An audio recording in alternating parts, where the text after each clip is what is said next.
الحمد لله رب العالمين والعاقبة للمتقين والصلاة والسلام على سيد الأنبياء والمرسلين صلى الله تعالى عليه وعلى آله وأصحابه أجمعين. أما بعد فأعوذ بالله من الشيطان الرجيم. بسم الله الرحمن الرحيم. قل إن الموت الذي تفرون منه فإنه ملاقيكم ثم تردون إلى عالم الغيب والشهادة فينبئكم بما كنتم تعملون. وقال الله تبارك وتعالى أينما تكونوا يدرككم الموت ولو كنتم في بروج مشيدة. وقال الله تبارك وتعالى كل نفس ذائقة الموت. وقال رسول الله صلى الله تعالى عليه وسلم أكثروا ذكر هازم لذات الموت او کما قال علیہ الصلاۃ والتسلیم. محترم دوستو بزرگوں، خطبے میں جتنی آیتیں میں نے پڑھی، ان آیتوں کی ماتحقیقیں پچھلی جمعہ میں موت کے عنوان کے تحت موت کا استحضار اور موت کی تیاری کے سلسلے میں چند باتیں عرض کی تھی. چند باتیں باقی رہ گئی تھی جس کو اس وقت عرض کرنا ہے. اللہ تبارک و تعالی شانہ عمل کی نیت سے سننے کی توفیق نصیب فرماوے. محترم دوستو بزرگوں، موت اور موت کے بعد کے برزخی اور اخروی حالات،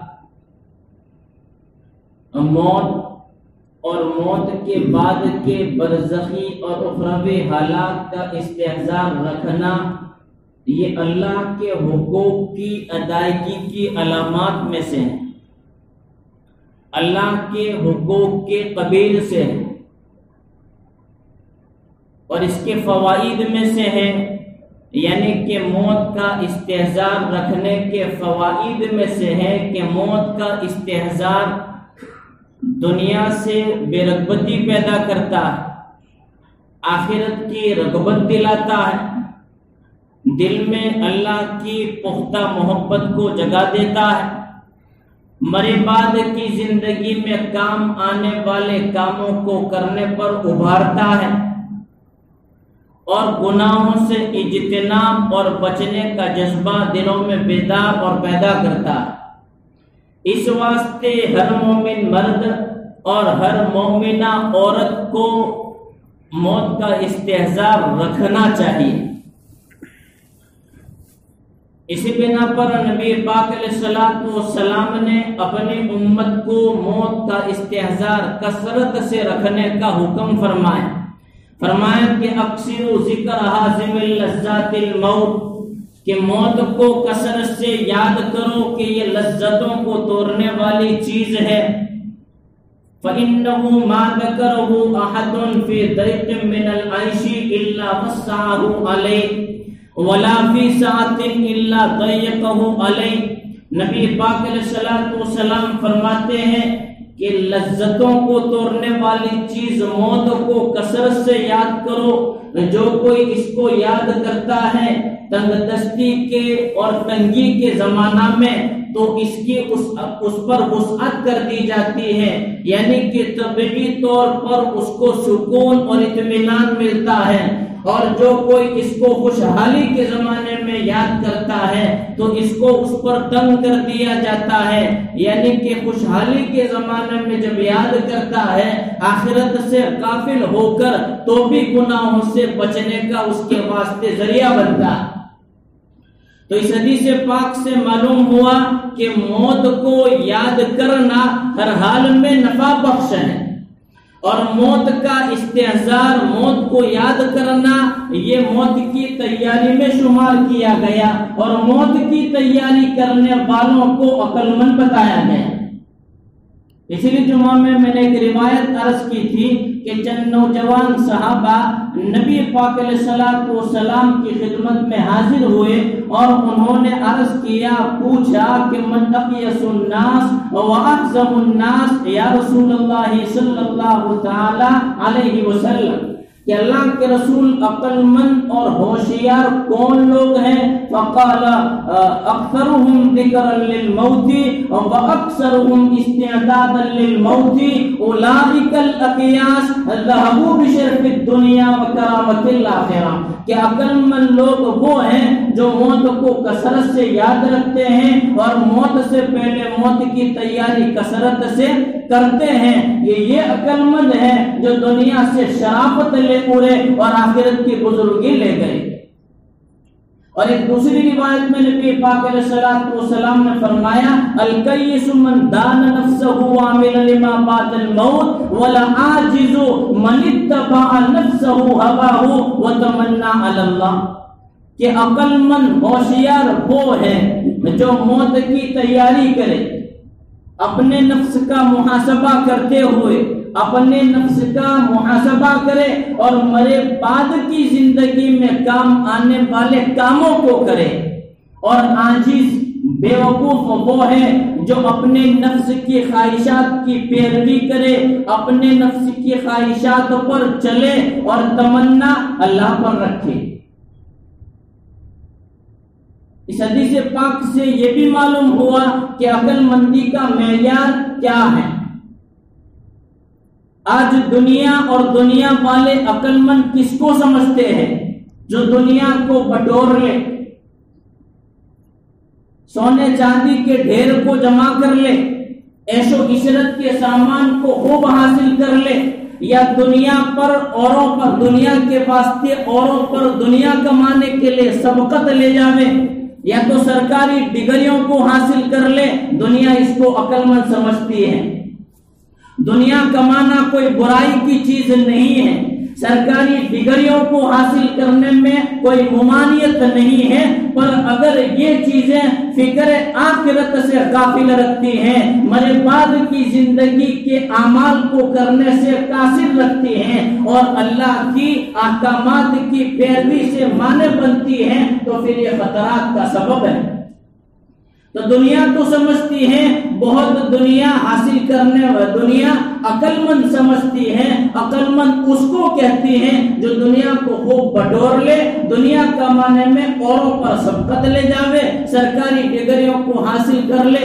اس کے مقابلے میں ایک آدمی اپنی آخرت بنانے میں لگ جاوے اور جو کچھ ملا اس پر قناعت کر لے اور راضی ہو جاوے، تو دنیا اس پر ہنستی ہے اور دنیا اس کو تانا دیتی ہے۔ پر حدیث پاک میں نبی پاک علیہ الصلوۃ والسلام نے عقل مندی کا معیار جو بتایا وہ دنیا والوں کے نظریے سے بالکل الگ اور بالکل خلاف ہے۔ دونوں میں فرق ہے، ظاہری بات ہے، ایک آدمی محنت کرتا ہے، جدوجہد کرتا ہے فانی جہاں کے واسطے، اور ایک دوسرا آدمی محنت کرتا ہے، جدوجہد کرتا ہے تعلیمی جہاں کے واسطے، تو دونوں میں فرق ہے۔ بہرحال اللہ تعالیٰ تمام کو موت کا استعذار نصیب فرماوے۔ دنیا کی بے رغبتی نے، دنیا کی رغبت نے، آخرت کی بے رغبتی اور آخرت کی بے فکری نے ہم تمام کو دھوکے میں ڈال رکھا ہے، غفلت میں ڈال رکھا ہے۔ نبی پاک علیہ الصلوۃ والسلام جب لوگوں کے اندر موت سے غفلت کا احساس محسوس کرتے تو اپنے مبارک کمرے کے دروازے پر کھڑے ہوتے، کافی افسوس ملتے ہوئے اپنے دروازے پر کھڑے ہو کر لوگوں کو یوں مخاطب کرتے، 3 مرتبہ یہ کلمات اور یہ الفاظ ارشاد فرماتے کہ یا ایھا الناس و یا اہل الاسلام اتتکم الموت لازمۃ جاء الموت وجاء به وجاء الموت وما جاء به، کہ لوگوں مسلمانوں موت تمہارے پاس لازمی آوے گی اور موت اپنے ساتھ ان تمام چیزوں کو لے کر آوے گی جن چیزوں کو لے کر وہ آیا کرتی ہیں، یعنی کہ جنتی اور نیک بندوں کے واسطے اللہ کی طرف سے، رحمان کی طرف سے عافیت اور چین و سکون کو لے کر اور مبارک نعمتوں کو لے کر آوے گی۔ لوگوں خبردار ہو جاؤ، ہر محنت کرنے والے کی محنت کی ایک انتہا ہوتی ہے اور وہ انتہا موت ہے، یا تو پہلے آوے گی یا تو بعد میں آوے گی۔ اس حدیث پاک سے معلوم ہوا کہ موت کو یاد کرنا یہ کوئی خلاف طبع بات نہیں ہے، طبیعت کے خلاف یہ امر نہیں ہے۔ بہرحال اللہ تعالیٰ تمام کو موت کا استحضار نصیب فرماوے۔ یہ چند باتیں ہوئی موت کے استحضار کے سلسلے میں۔ اب چند باتیں کرنا ہے موت کو بھولنے کے سلسلے میں کہ اگر موت ہم بھول جاتے ہیں تو پھر اس کے نقصانات کیا ہیں۔ موت کو بھولنے والے کے واسطے 3 طرح کی محرومیوں میں اس کو مبتلا کر دیا جاتا ہے۔ جو موت کو بھول جاتا ہے 3 طرح کی محرومیوں میں وہ مبتلا کر دیا جاتا ہے۔ نمبر 1 تسویف التوبہ، جو موت کو بھول جاتا ہے تو توبہ میں ٹال مٹول کرنے لگتا ہے، اپنے گناہوں پر، نافرمانی اور معصیت کے کاموں پر استغفار نہیں کرتا۔ بسا اوقات اسی حالت میں اس کی موت آ جاتی ہے اور گناہوں کا بوجھ اس کے ماتھے پر رہ جاتا ہے۔ ہماری سوسائٹی کی مسجد ہے، مسجد اقصی، اس کے محراب پر 2 کلمات لکھے ہیں، عجلوا بالصلاۃ قبل الفوت۔ بڑے بہترین جملے ہیں، عجلوا بالصلاۃ قبل الفوت، کہ نماز کو فوت ہونے سے پہلے جلدی پڑھ لو۔ عجلوا بالصلاۃ قبل الفوت، فوت ہونے سے پہلے نماز کو جلدی پڑھ لو۔ وعجلوا بالتوبۃ قبل الموت، اور موت سے پہلے توبہ میں جلدی کر لو۔ جو بھلا دیا جاتا ہے اس کے واسطے یہ نقصان ہے، توبہ کو ٹال مٹول کرتا رہتا، گناہوں پر استغفار نہیں کرتا، موت اس کو دبوچ لیتی ہے، اسی حالت میں وہ مر جاتا ہے کہ گناہوں کا بوجھ اس کے ماتھے پر۔ ہمیں تو اتنی بہترین تعلیم دی کہ اگر گناہ کا کام ہو جاوے تو اس کے بعد فوراً نیکی کا کام کر لے، کہ یہ نیکی کا کام برائی کے کام کو مٹاتا ہے۔ ان الحسنات یذہبن السیئات، بلا شبہ نیکیاں سیئات کو ختم کر دیتے، اور بہترین خطا کار توبہ کرنے والے بتائے گئے۔ نبی پاک علیہ السلام نے فرمایا کل بنی آدم خطاؤون وخیر الخطائین التوابون، ہر بنی آدم گنہگار ہیں، یعنی کہ ہر انسان گنہگار ہے، پر بہترین گنہگار وہ ہیں جو اپنے گناہوں پر رویا کرتے ہیں اور توبہ کیا کرتے ہیں۔ بہرحال تو اتنا بڑا نقصان موت کو بھولنے والے کے لیے۔